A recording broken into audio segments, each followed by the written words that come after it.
श्री गणेशाय नमः। संकष्टी गणेश चतुर्थी व्रत करने से घर परिवार में आ रही विपदा दूर हो जाती है। कई दिनों से रुके मांगलिक कार्य संपन्न हो जाते हैं तथा भगवान श्री गणेश असीम सुखों की प्राप्ति कराते हैं। माह की किसी भी चतुर्थी के दिन भगवान श्री गणेश की पूजा के दौरान संकष्टी गणेश चतुर्थी व्रत की कथा पढ़ना अथवा सुनना जरूरी होता है। इससे संबंधित 4 कथाएं प्रचलित है। यहाँ भक्तों के लिए प्रस्तुत है श्री गणेश जी की 4 कथाएं। आइए आप भी सुने। पहली कथा। पौराणिक एवं प्रचलित श्री गणेश कथा के अनुसार एक बार देवता कई विपदाओं में घिरे थे। तब वह मदद मांगने भगवान शिव के पास आए। उस समय शिव के साथ कार्तिकेय तथा गणेश जी भी बैठे थे। देवताओं की बात सुनकर शिव जी ने कार्तिकेय व गणेश जी से पूछा कि तुम में से कौन देवताओं के कष्टों का निवारण कर सकता है। तब कार्तिकेय व गणेश जी दोनों ने ही स्वयं को इस कार्य के लिए सक्षम बताया। इस पर भगवान शिव ने दोनों की परीक्षा लेते हुए कहा कि तुम दोनों में से जो सबसे पहले पृथ्वी की परिक्रमा करके आएगा वही देवताओं की मदद करने जाएगा। भगवान शिव के मुख से ये वचन सुनते ही कार्तिकेय अपने वाहन मोर पर बैठकर पृथ्वी की परिक्रमा के लिए निकल गए। परंतु गणेश जी सोच में पड़ गए कि वह चूहे के ऊपर चढ़कर सारी पृथ्वी की परिक्रमा करेंगे तो इस कार्य में उन्हें बहुत समय लग जाएगा। तभी उन्हें एक उपाय सूझा। गणेश अपने स्थान से उठे और अपने माता पिता की 7 बार परिक्रमा करके वापस बैठ गए।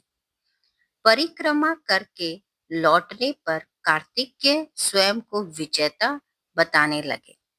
तब शिवजी ने श्री गणेश से पूछा, पृथ्वी की परिक्रमा क्यों नहीं की तुमने? तब गणेश जी ने कहा, माता पिता के चरणों में ही समस्त लोक हैं। ये सुनकर भगवान शिव ने गणेश जी को देवताओं के संकट दूर करने की आज्ञा दी। इस प्रकार भगवान शिव ने गणेश जी को आशीर्वाद दिया कि चतुर्थी के दिन जो तुम्हारा पूजन करेगा और रात्रि में चंद्रमा को अर्घ्य देगा, उसके तीनों ताप यानी दैहिक ताप, दैविक ताप तथा भौतिक ताप दूर होंगे। इस व्रत को करने से व्रतधारी के सभी तरह के दुख दूर होंगे और उसे जीवन के भौतिक सुखों की प्राप्ति होगी। चारों तरफ से मनुष्य की सुख समृद्धि बढ़ेगी। पुत्र पौत्रादि धन ऐश्वर्य की कमी नहीं रहेगी। गणेश चतुर्थी व्रत की दूसरी कथा। एक समय की बात है, राजा हरिश्चंद्र के राज्य में एक कुम्हार था। वह मिट्टी के बर्तन बनाता, लेकिन वह कच्चे रह जाते थे। एक पुजारी की सलाह पर उसने इस समस्या को दूर करने के लिए एक छोटे बालक को मिट्टी के बर्तनों के साथ आवा में डाल दिया। उस दिन संकष्टी चतुर्थी का दिन था। उस बच्चे की माँ अपने बेटे के लिए परेशान थी। उसने गणेश जी से बेटे की कुशलता की प्रार्थना की। दूसरे दिन जब कुम्हार ने सुबह उठकर देखा तो आवा में उसके बर्तन तो पक गए थे, लेकिन बच्चे का बाल भी बांका नहीं हुआ था। वह डर गया और राजा के दरबार में जाकर सारी घटना बताई। इसके बाद राजा ने उस बच्चे और उसकी माँ को बुलाया तो माँ ने सभी तरह से विघ्न को दूर करने वाली संकष्टी चतुर्थी का वर्णन किया। इस घटना के बाद से महिलाएं संतान और परिवार के सौभाग्य के लिए संकट चौथ का व्रत करने लगी। आइए भक्तों, तीसरी कथा सुनते हैं। एक समय की बात है कि विष्णु भगवान का विवाह लक्ष्मी जी के साथ निश्चित हो गया। विवाह की तैयारियां होने लगी। सभी देवताओं को निमंत्रण भेजे गए, परंतु गणेश जी को निमंत्रण नहीं दिया। कारण जो भी रहा हो, अब भगवान विष्णु की बारात जाने का समय आ गया। सभी देवता अपनी पत्नियों के साथ विवाह समारोह में आए। उन सब ने देखा कि गणेश जी कहीं दिखाई नहीं दे रहे। तब वह आपस में चर्चा करने लगे, क्या गणेश जी को कोई न्योता नहीं है या स्वयं गणेश जी ही नहीं आए हैं। सभी को इस बात पर आश्चर्य होने लगा। तभी सबने विचार किया कि विष्णु भगवान से ही इसका कारण पूछा जाए। विष्णु भगवान से पूछने पर उन्होंने कहा कि हमने गणेश जी के पिता भोलेनाथ महादेव को न्योता भेजा है। यदि गणेश जी अपने पिता के साथ आना चाहते हैं तो आ जाएं। अलग से न्योता देने की कोई आवश्यकता भी नहीं थी। दूसरी बात यह है कि 1.25 मन मूंग, 1.25 मन चावल, 1.25 मन घी और 1.25 मन लड्डू का भोजन दिन भर में चाहिए। यदि गणेश जी नहीं आएंगे तो कोई बात नहीं, दूसरे के घर जाकर इतना सारा खाना पीना अच्छा भी तो नहीं लगता।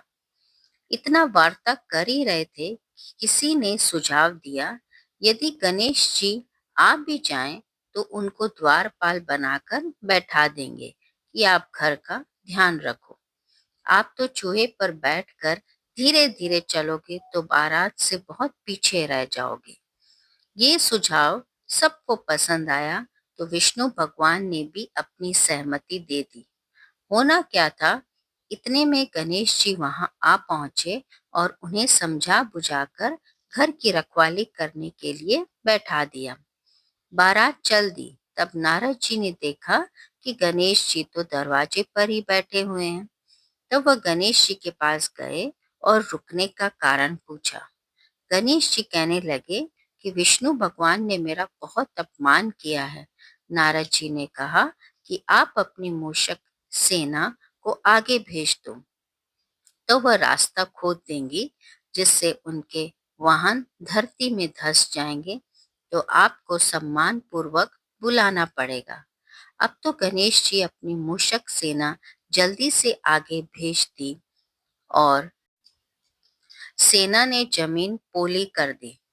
जब बारात वहां से निकली तो रथों के पहिए धरती में धंस गए।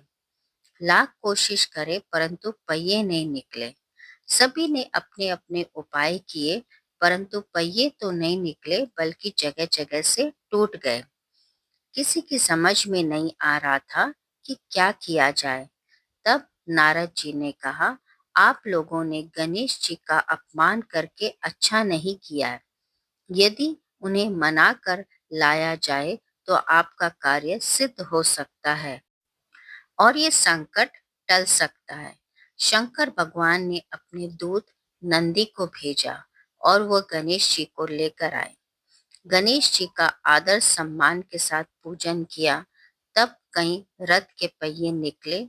अब रथ के पहिए निकल गए परंतु टूट फूट गए, तो उन्हें सुधारे कौन। पास के खेत में खाती काम कर रहा था, उसे बुलाया गया। खाती अपना कार्य करने के पहले श्री गणेशाय नमः कहकर गणेश जी की वंदना मन ही मन करने लगा। देखते देखते खाती ने सभी पहियों को ठीक कर दिया। तब खाती कहने लगा कि हे देवताओं, आपने सर्वप्रथम गणेश जी को नहीं मनाया होगा और ना ही उनकी पूजन की होगी, इसलिए तो आपके साथ ये संकट आया। हम तो मूर्ख अज्ञानी हैं, फिर भी पहले गणेश जी की पूजन करते हैं, उनका ध्यान करते हैं। आप लोग तो देवता गण हो, फिर भी आप गणेश जी को कैसे भूल गए। अब आप लोग भगवान श्री गणेश जी की जय जयकार बोलते जाएं, तो आपके सब काम बन जाएंगे और कोई संकट भी नहीं आएगा। ऐसा कहते हुए बारात वहां से चल दी और विष्णु भगवान का लक्ष्मी जी के साथ विवाह संपन्न करके सभी सकुशल घर लौट आए। हे गणेश जी महाराज, आपने जैसे विष्णु जी के कार्य सिद्ध किए, वैसे ही हम सबके कार्य सिद्ध कीजिए। बोलो गजानन भगवान की जय। चौथी कथा। श्री गणेश चतुर्थी व्रत की पौराणिक कथा के अनुसार एक बार भगवान शिव तथा माता पार्वती नर्मदा नदी के किनारे बैठे थे। वह माता पार्वती ने भगवान शिव से समय व्यतीत करने के लिए चौपड़ खेलने को कहा। शिव चौपड़ खेलने के लिए तैयार हो गए, परंतु इस खेल में हार जीत का फैसला कौन करेगा, ये प्रश्न उनके समक्ष उठा। तो भगवान शिव ने कुछ तिनके एकत्रित करके उसका एक पुतला बनाकर उसकी प्राण प्रतिष्ठा कर दी और पुतले से कहा, बेटा, हम चौपड़ खेलना चाहते हैं, परंतु हमारी हार जीत का फैसला करने वाला कोई नहीं है। इसलिए तुम बताना कि हम दोनों में से कौन हारा और कौन जीता। उसके बाद भगवान शिव और माता पार्वती का चौपड़ खेल शुरू हो गया। ये खेल 3 बार खेला गया और संयोग से तीनों बार माता पार्वती ही जीत गई। खेल समाप्त होने के बाद बालक से हार जीत का फैसला करने के लिए कहा गया, तो उस बालक ने महादेव को विजयी बताया। ये सुनकर माता पार्वती क्रोधित हो गई और क्रोध में उन्होंने बालक को लंगड़ा होने, कीचड़ में पड़े रहने का श्राप दे दिया। बालक ने माता पार्वती से माफी मांगी और कहा कि ये मुझसे अज्ञानतावश ऐसा हुआ है, मैंने किसी द्वेष भाव में ऐसा नहीं किया है। बालक द्वारा क्षमा मांगने पर माता ने कहा, यहाँ गणेश पूजा के लिए नाग कन्याएं आएगी, उनके कहे अनुसार तुम गणेश व्रत करो, ऐसा करने से तुम मुझे प्राप्त करोगे। ये कहकर माता पार्वती शिव के साथ कैलाश पर्वत पर चली गई। 1 वर्ष के बाद उस स्थान पर नाग कन्याएं आई। तब नाग कन्याओं से श्री गणेश के व्रत की विधि मालूम करने पर उस बालक ने 21 दिन लगातार गणेश जी का व्रत किया। उसकी श्रद्धा से श्री गणेश जी प्रसन्न हुए। उन्होंने बालक को मनवांछित फल मांगने के लिए कहा। उस पर उस बालक ने कहा, हे विनायक, मुझ में इतनी शक्ति दीजिए कि मैं अपने पैरों से चलकर अपने माता पिता के पास कैलाश पर्वत पर पहुंच सकूं और वह यह देख प्रसन्न हो। तब बालक को वरदान देकर श्री गणेश जी अंतर ध्यान हो गए। इसके बाद वह बालक कैलाश पर्वत पर पहुंच गया और कैलाश पर्वत पर पहुंचने की अपनी कथा उसने भगवान शिव को सुनाई। चौपड़ वाले दिन से माता पार्वती शिवजी से विमुख हो गई थी। अतः देवी के रुष्ट होने पर भगवान शिव ने भी बालक के बताए अनुसार 21 दिनों तक श्री गणेश जी का व्रत किया। इस व्रत के प्रभाव से माता पार्वती के मन में जो भगवान शिव के लिए नाराजगी थी, वह भी समाप्त हो गई। तब से ये व्रत विधि भगवान शंकर ने माता पार्वती को बताई। ये सुनकर माता पार्वती के मन में भी अपने पुत्र कार्तिकेय से मिलने की इच्छा जागृत हुई। तब माता पार्वती ने भी 21 दिन तक श्री गणेश जी का व्रत किया तथा दुर्वा, फूल और लड्डुओं से गणेश जी की पूजा अर्चना की। व्रत के 21वें दिन कार्तिकेय स्वयं माता पार्वती जी से आ मिले। उस दिन से श्री गणेश चतुर्थी का ये व्रत समस्त मनोकामनाओं की पूर्ति करने वाला व्रत माना जाता है। इस व्रत को करने से मनुष्य के सारे कष्ट दूर होकर मनुष्य को समस्त सुख सुविधाएं प्राप्त होती है। बोलो गणेश जी की जय। भक्तों, आप अपने इस चैनल को लाइक, शेयर और सब्सक्राइब कीजिए ताकि आपको नई नई कथाएं और कहानियां मिलती रहे। धन्यवाद।